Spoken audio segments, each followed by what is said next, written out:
Welcome to the Rim Break Rodeo. We hope this video helps. You start by opening Firefox and checking the version so settings match instructions.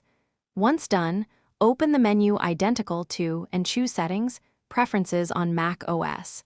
You need the Privacy and Security section because that centralizes site permissions and certificate controls. This step is the gateway. It's where Firefox stores exceptions and trusted entities, so make sure you're in the right pane before proceeding. Having the correct version prevents UI mismatches and missing options later. Now you add the actual trusted entries. In Privacy and Security, scroll to Permissions or the Certificates area.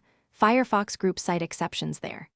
Click Exceptions for a permission or view certificates and switch to Servers to add TLS exceptions. Enter the exact site URL, choose Allow or select Permanently Store if offered, and then click Confirm or Add. You do this so Firefox won't block scripts, downloads, or certificate warnings from that host. Precise URLs avoid accidental overpermission. Finish by restarting Firefox so changes fully apply, then visit the site to confirm access without warnings. If something's wrong, go back to Exceptions or Certificates to edit or remove entries. You can tighten permissions later. If warnings or connection errors persist, make sure your system clock is correct and verify intermediate certificates aren't missing. Those often cause TLS warnings.